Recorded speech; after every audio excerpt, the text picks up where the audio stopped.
Good morning. கொஞ்சம் மழையா இருக்கிறதால இந்த மாதிரி இருக்கு தெரியாது. உங்களுக்கு கதைக்கிறது கொஞ்சம் கேட்கலன்னா எனக்கு ஒரு அலர்ட் பண்ணி கொள்ளுங்க. இதால கொஞ்சம் ஹெவியா இருக்கு மழை, அடிக்கடி பவர் கட்டும் நடக்கும். ஆகவே ஏதாவது இடைஞ்சல் ஏற்பட்டால் சாரி. சரியா? நாங்கள் இப்ப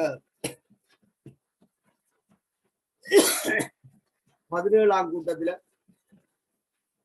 பொதுவாக அதிண்ட கூட்டப்போக்குகள் பார்த்து நாங்கள் சரியான 17ஆம் கூட்டத்துல அதிண்ட கூட்டப்போக்குகளையும் இந்த மூலகங்கள்ட்ட இயல்புகளையும் பார்த்திருக்கிறோம். அப்படின்ற குளோரைட்டுகள் சம்பந்தமாக சில விஷயங்கள் குறிப்பிட்டிருந்தனா ஏற்கனவே நாங்கள் குளோரைட்டுகளை பற்றி பார்த்திருக்கிறோம்.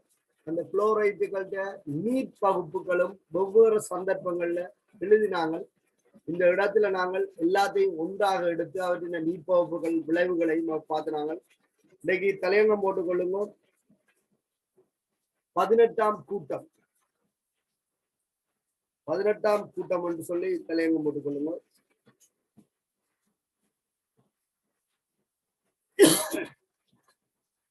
பதினெட்டாம் கூட்டத்துல நாங்கள் பெருசா கதைக்கிற கொண்டும் இல்லை. ஏனென்றால் அங்க இருக்கிற வாயுக்கள் வந்து சடத்துவத்தன்மை கூடியவை அல்லது சடத்துவ வாயுக்கள். அங்க செரன் போன்ற சில மூலகங்கள் வந்து புளோரின், ஆக்சிஜன் போன்ற மூலகங்களோட தாக்கம் அடைஞ்சு சில சேர்வைகளை உருவாக்குவது அவதானிக்கப்பட்டிருக்குது. அந்த சேர்வைகள்கிட்ட நுண்ணியின் கட்டமைப்புகள் தொடர்பாக அடிக்கடி ஜெனரல் கெமிஸ்ட்ரியில வாரது. அந்த விடயங்களை நாங்கள் இதில் ஒரு காண்டைக்கு பார்த்துக்கொள்வோம். நாங்கள் 18ஆம் கூட்ட மூலகத்தில பொதுவான சில இயல்புகளை ஒப்பீடு செய்வோம். சரிதானே? தலையங்கம் போட்டுக்கொள்வோம். கூட்டம் 18ஆம் கூட்டம் மூலகங்கள். 18ஆம் கூட்ட மூலகங்கள்.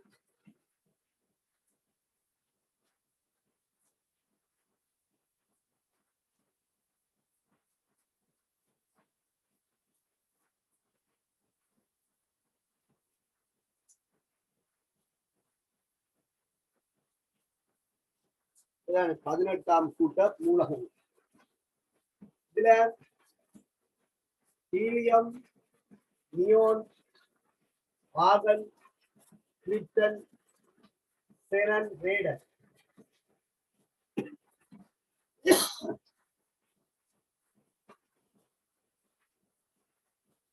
Helium, neon, organ, krypton, Cheran, Radaan. இந்த ரேடனுக்கு மூலக்கூட்டு துணி மிகவும் உயர்வாக இருக்கிறதால கதிர் தொழிற்பாடுடையதாக காணப்படும். இவற்றினுடைய அணு ஆரை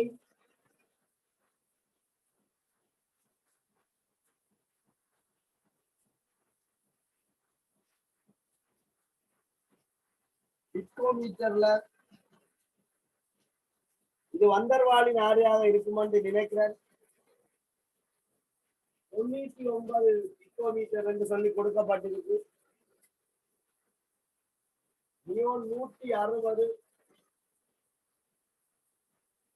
ஆகன் 192,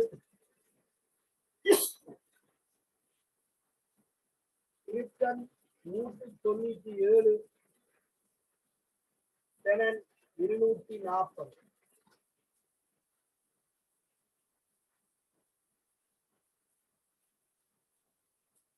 முதலாம் அயனாக்கல் சக்தி ஒவ்வொரு ஆவர்த்தனத்திலையும் 18ஆம் கூட்ட மூலகத்திற்கு உயர்வாக இருக்கும். முதலாம் அயனாக்கல் சக்தி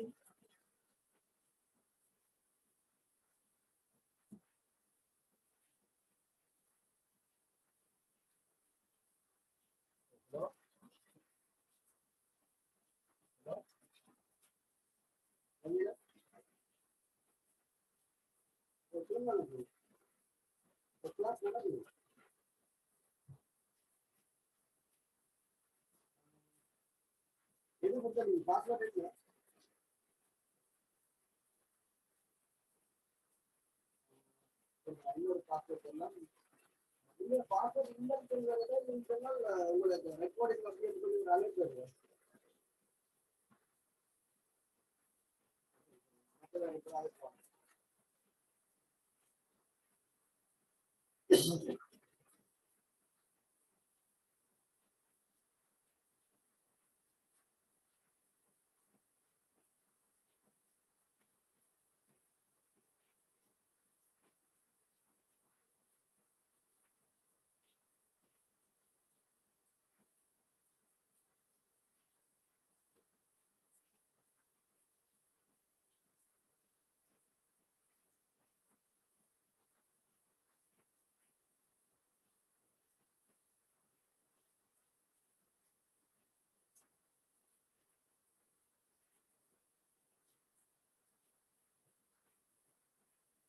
இந்த முதலாம் அயனாக்கல் சக்தி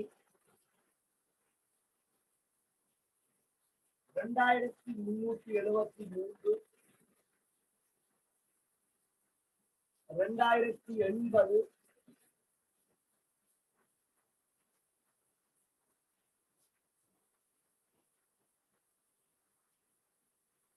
1520,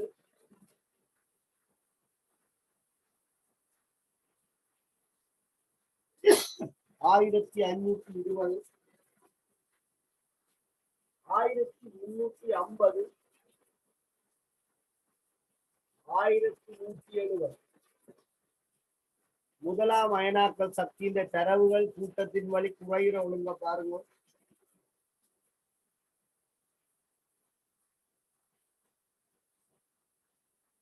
பதினெட்டாம் கூட்ட மூலகங்கள்கிட்ட இலத்திரனேற்ற சக்தி அகவெப்பத்துக்குரியதாக இருக்கும்னு சொல்லி படிச்சிருக்கிறீர்கள். அடுத்தது முதலாம் இலத்திரன் ஏற்ற சக்தி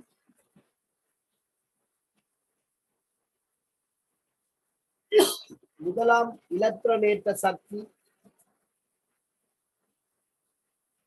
48.2, 115.8, 96.5, இதுவும் 96.5, 77.2.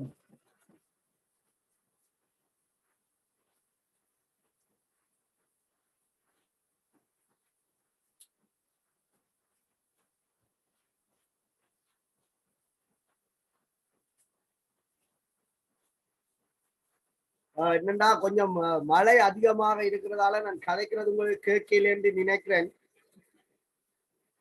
இதுல தரவுகள் கொஞ்சம் நோட் பண்ணி இருக்கு. ஹீலியம் தொடக்கம் செனன் வரை இந்த தரவுகளை நான் உங்களுக்கு போட்டோ எடுத்து உங்களோட குரூப்ல போட்டு விடுறேன்.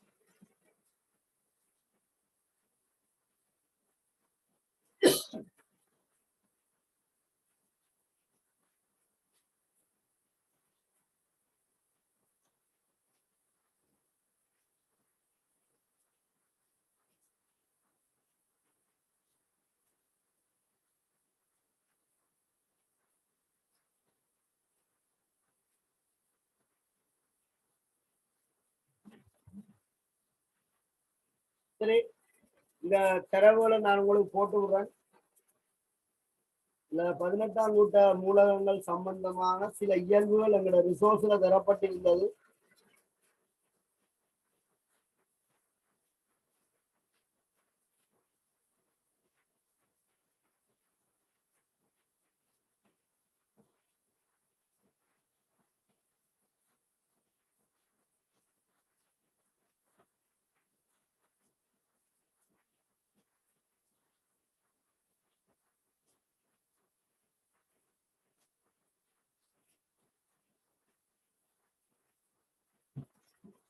அழைக்கிறேன்.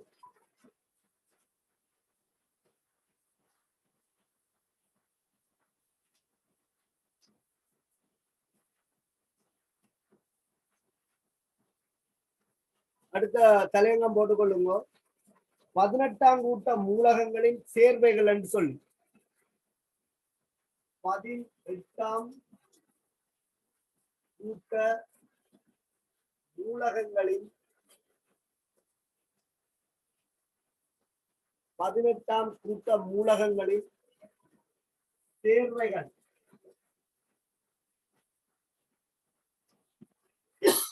18ஆம் கூட்ட மூலகங்களின் சேர்வைகள்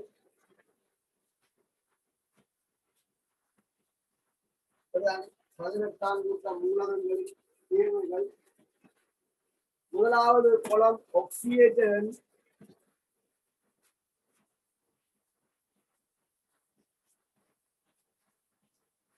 அடுத்தது சேர்வையினுடைய மூலக்கூட்டு சூத்திரம்,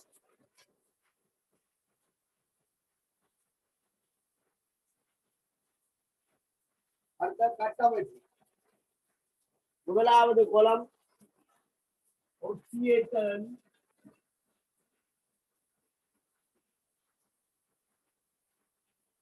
ஒக்சியேட்டன் இரண்டாவது கட்டமைப்பு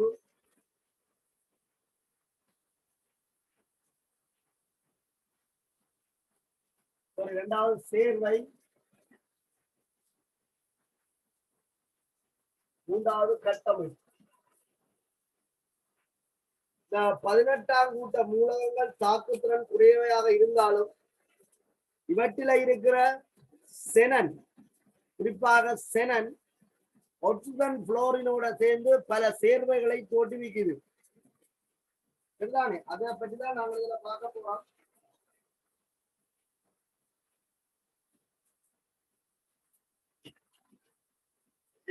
இந்த அட்டவணையை போட்டுக்கொள்ளுவோம்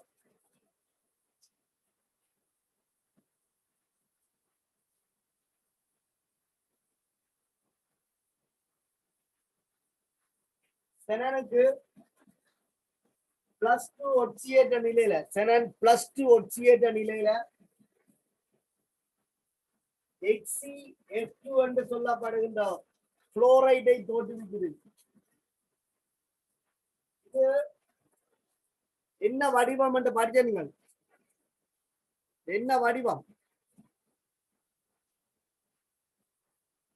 ஆடா விட்ரோஷனா என்ன பேர்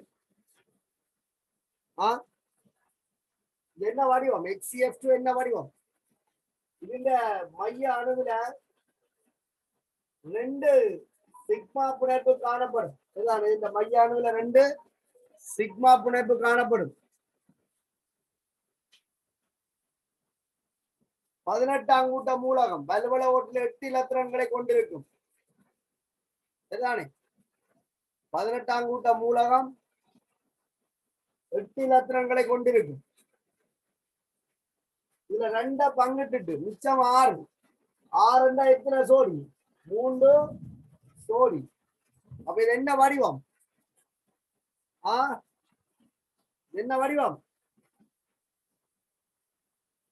டி வடிவம் கனக வடிவம் எல்லாம் வருது தல சதுரம் வருது டி வடிவம் வருது மூலக்கூட்டு வடிவம் எல்லாம் மறந்து போச்சு குட் நேர்கோடு 2 சிக்மா பிணைப்பு 3 தனிச்சோடிக்கு இருந்தா 3 தனிச்சோடியும் ஒரு தளத்துல இருக்க 2 சிக்மா பிணைப்பு எதிரெதிராக இருக்கும் இது நேர்கோடு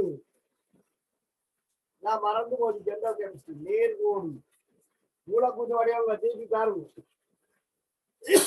2 சிக்மா பிணைப்பும் 3 தனிச்சோடியும் இருந்தால் அது நேர்கோடு இதுல 3 தனிச்சோடியும் வந்து இப்படி இருக்கும்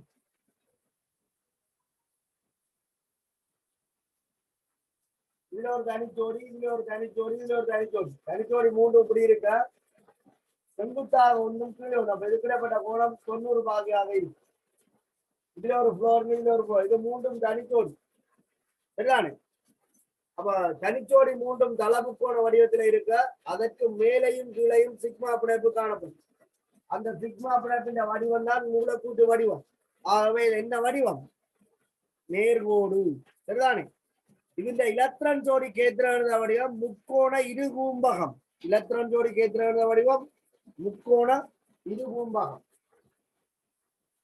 சரியா அடுத்து செனன் தோற்றுவிக்கின்ற ஒட்சியேட்டன் உறுதியான ஒட்சியேட்டன் +4 செனன் தோற்றுவிக்கின்ற உறுதியான ஒட்சியேட்டன் வந்து +4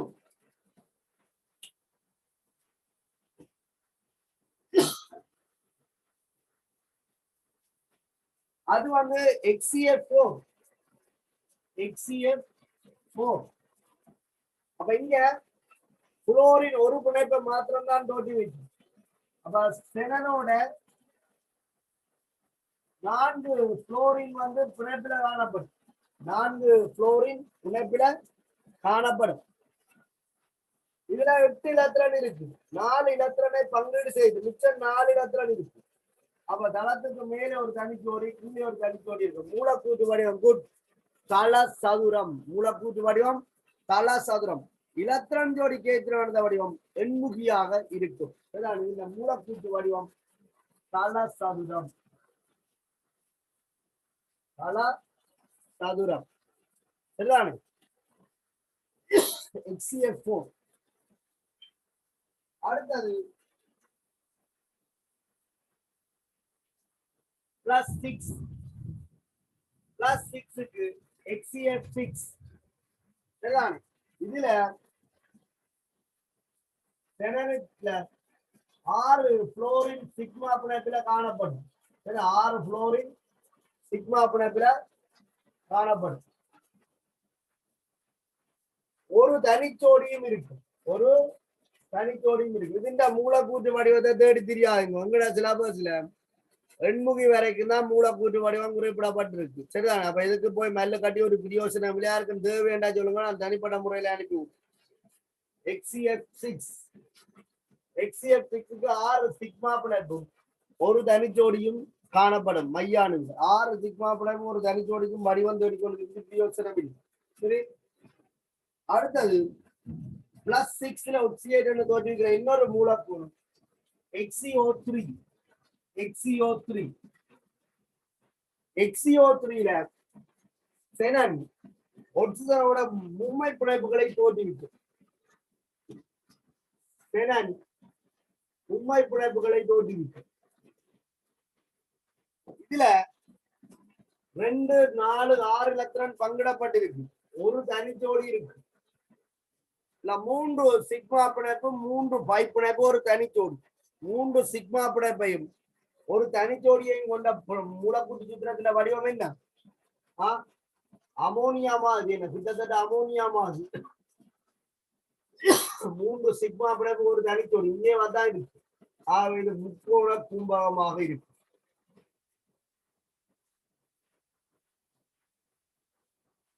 முக்கோண கும்பகம். இது முக்கோண கும்பகம். HCO3 இந்த கட்டாயத்தை இங்க எழுதி இருக்கா, நீங்க கீழே எழுதி கொள்ளுங்க.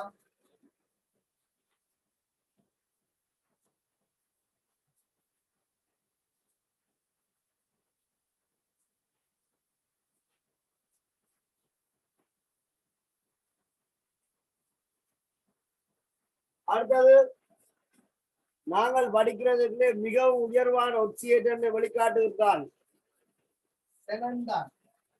செனனுக்கு இருக்கிற ஒக்சியேட்டர் +8 HCO4. HCO4 சொல்லப்படுற ஒரு மூலக்கூற்று சூத்திரத்துல செனன் மேக்சிமம் ஒக்சியேட்டரை காண்பிக்கும் +8. நாங்கள் இதுவரைக்கும் +7 ஒக்சியேட்டரை தான் உயர்வாக பார்த்திருக்கோம். 18ஆம் கூட்டத்தில் இருக்கிற செனன் வந்து +8 ஒக்சியேட்டர் நிலையை வெளிக்காட்டும். இந்த ஸ்ட்ரக்சர்ல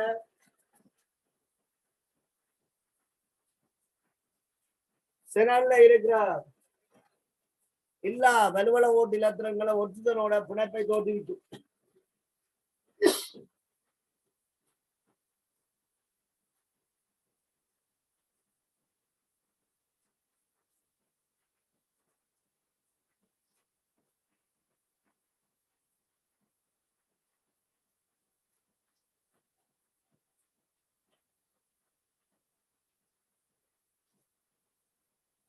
சரி, அந்த கட்டாய போட்டுக்கொள்ளுங்க ஒரு அட்டவணையை.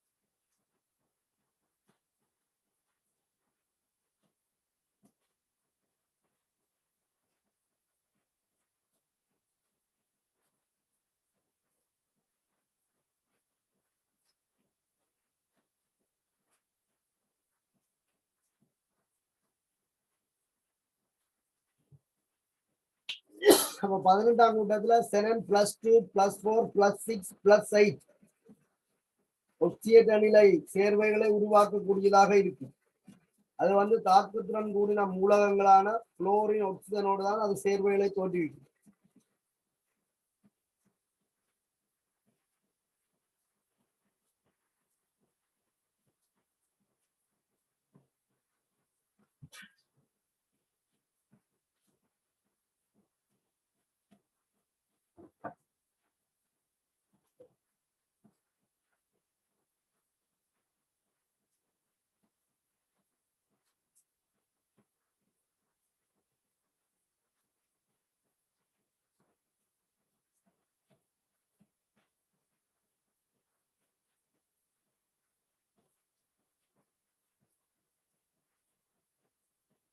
சரியா?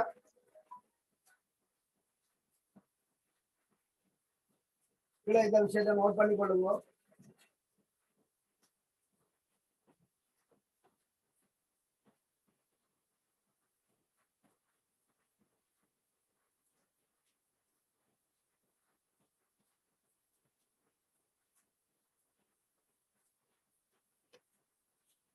சரி,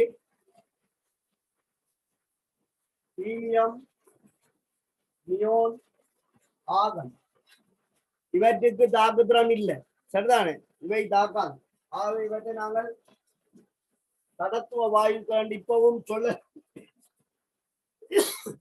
தடத்துவமானது.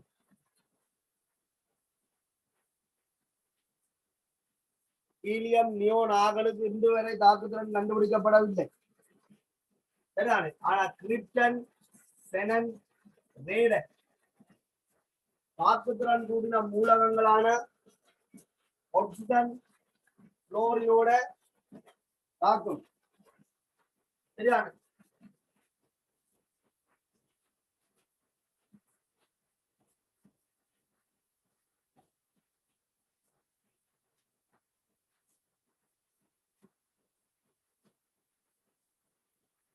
நோட் பண்ணிக்கொள்ளுங்க. 18ஆம் கூட்டத்தில் இருக்கிற ஹீலியம், நியோன், ஆர்கன் சடத்துவ தன்மையானது. இப்ப ஆரம்பத்துல இந்த வாயுக்கள் கண்டுபிடிக்கப்பட்டதால்தான் அவை சடத்துவ கூட்டம் என்று அழைக்கப்பட்டது. காலப்போக்கில் கிரிப்டன், செனன், ரேடனும் 18ஆம் கூட்டத்துல கண்டுபிடிக்கப்பட்ட பிறகு அவற்றுக்கு தாக்குத்திறன் இருப்பது அவதானிக்கப்பட்டது. அப்ப ஆக்சிஜன், புளோரினுடைய சேர்வைகளை தோற்றுவிக்குது. எங்களுக்கு இதுல செனனின் சேர்வைகள் மட்டும் தரப்பட்டிருக்கு. கிரிப்டன், ரேடன் வந்து மிக அரிதாக இருக்கும். மிகவும் குறைந்த அளவில் காணப்படுவது ரேடன் தான். சரிதானே? வாயுக்கள்ல மிகவும் குறைந்த பெர்சன்டேஜ்ல இருக்கிறது ரேடன். இதுக்கு வந்து கதிர் தொழிற்பாடு இருக்கு.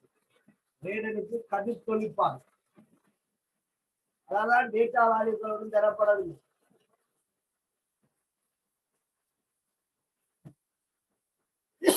ரேடன் வந்து கதிர் தொழிற்பாட்டை சார்ந்திருக்கிறதால அதுக்கு வந்து உங்களுக்கு டேட்டா வால்யூக்கள் ஒன்றுமே இல்லை.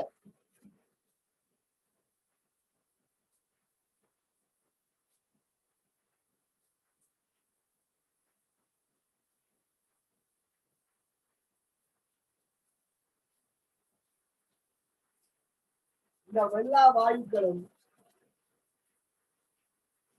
வாயுக்களும் அறை வெப்பநிலையில நிறமற்ற வாயு ஓரின வாயுக்களாகவே காணப்படுது. அணு நிலையிலேயே இயற்கையில காணப்படும். எல்லா வாயுக்களும் எல்லா வாயுக்களும் இந்த விஷயத்துல எல்லா வாயுக்களும் அறை வெப்பநிலை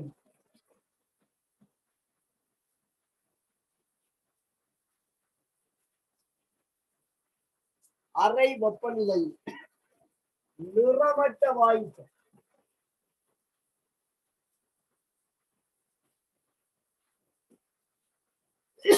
சடத்துவ வாயுக்கள் எல்லாமே அறை வெப்பநிலை நிறமற்றது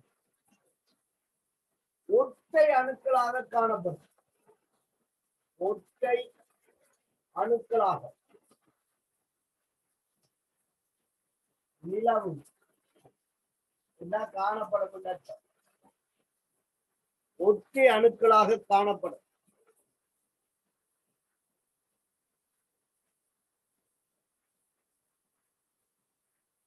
ஒற்றை அணுக்களாக காணப்படும்.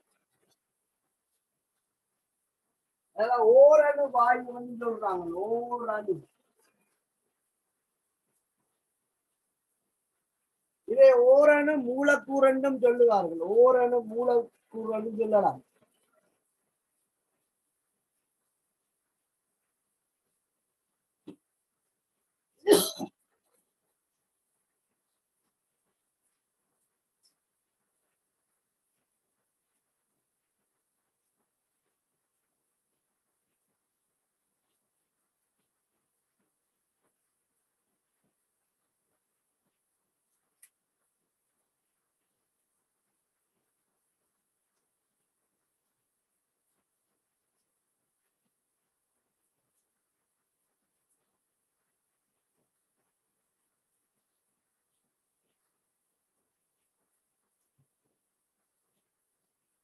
நோட் போட்டு கொள்ளுங்க.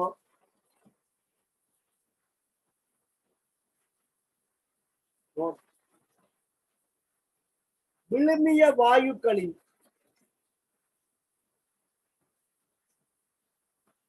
விழுமிய வாயுக்களின்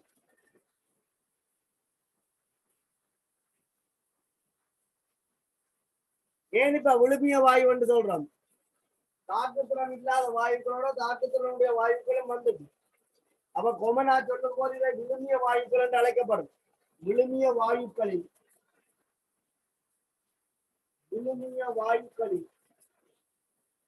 சேர்வைகள் சேர்வைகள்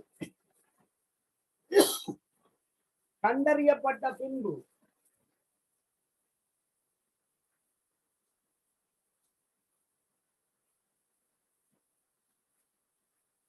விழுமிய வாயுக்களின் சேர்வைகள் கண்டறியப்பட்ட பின்பு அவற்றின் தாக்குத்திறனுக்கு ஏற்ப அவற்றின்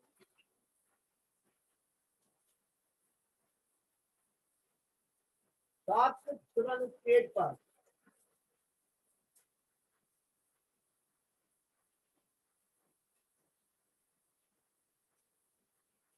அவற்றின் தாக்குத்திறனுக்கு ஏற்ப மின்னெதிர் தன்மை பெருமானங்கள் மின்னெதிர் தன்மை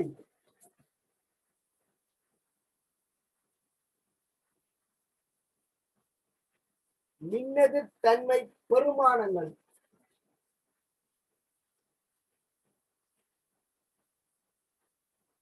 மின்னெதிர் தன்மை பெருமானங்கள் வழங்கப்பட்டுள்ளன.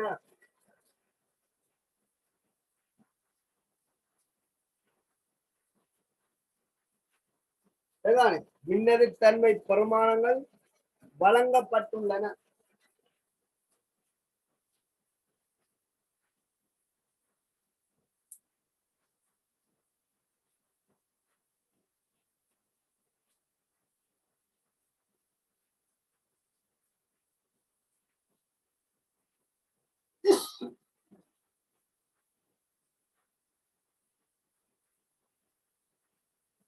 மின்னெதிர் தன்மை பெருமானங்கள் வழங்கப்பட்டுள்ளன.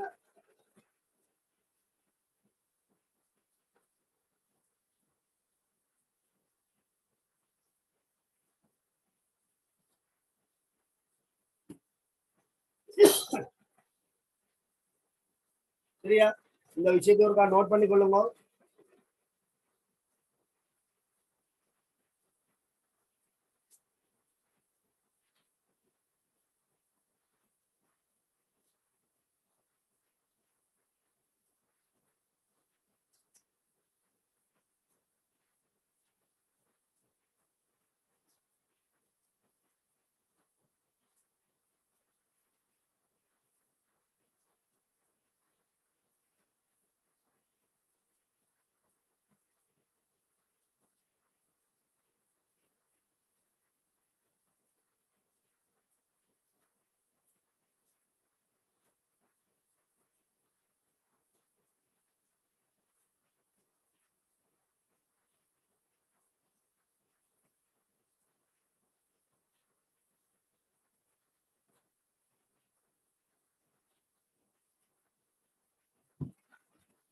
சரி, இந்த தரவுகளை நான் நோக்கா போட்டுக்கொள்றேன். நீங்க எழுதினதை ஒப்பிட்டு பாருங்க.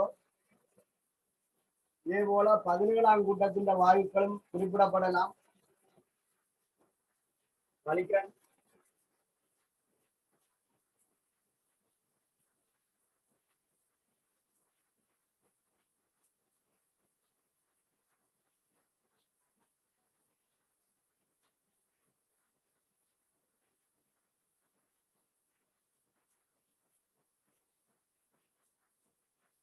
ஆஹ் 17ஆம் கூட்டத்தின் மூலகங்களில் இதே மாதிரி சில தகவல்களை தொகுத்துக்கெல்லாம் நோட் பண்ணி கொள்ளுங்க.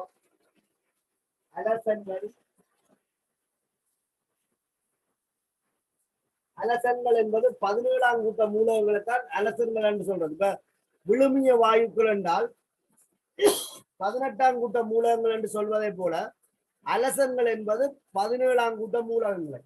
அலசன்கள் நாங்கள் 17ஆம் கூட்ட மூலகம் சொல்லலாம்.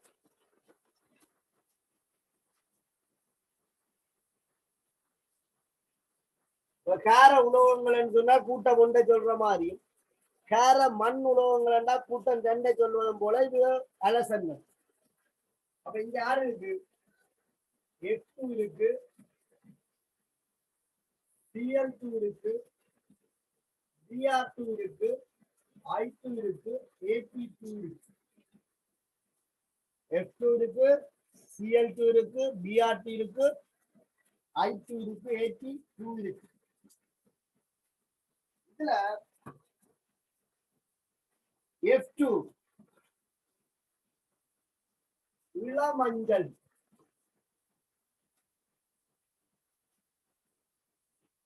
இளமஞ்சள் நிற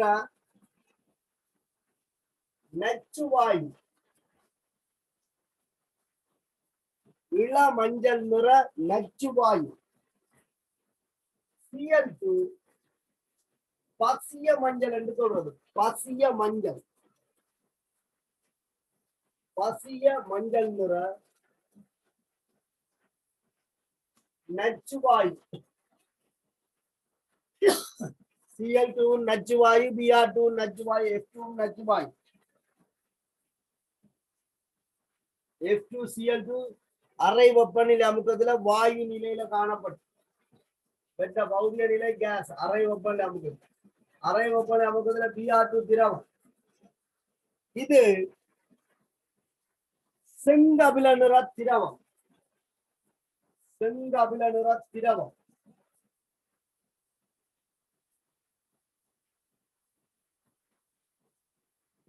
செங்கபில நிற திரவம் நச்சுத்தான்.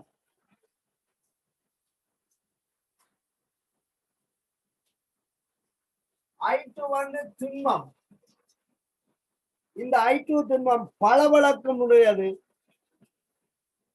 சாம்பல் சேர் கரிநிற திண்மம். பளபளக்கும் மினுமினுப்புடையதாக இருக்கும். பளபளக்கும் சாம்பல் சேர், சாம்பல் சேர் கரிநிற திண்மம். கரிநிற திண்மம், சாம்பல் சேர் கரிநிற திண்மம். இது பதங்கமாகும் தன்மையுடையது படிச்சிருப்பீங்கள். பதங்கமாகி வாயு நிலைக்கு வரைக்கும் அது ஊதா நிறமாக காணப்படும். திண்ம நிலையில கருநிறமாகத்தான் தோன்றும், கருப்பு நிறமாகத்தான் இருக்கும். உங்களுக்கு ஊதாவா தெரியாது. இது பதங்கமாகி வாயு நிலைக்கு வரும்போது ஊதா நிற ஆவியை தரும். சரியா? பிராக்கெட்டுக்குள்ள போட்டுக்கொள்ளுங்க. பதங்கமாகி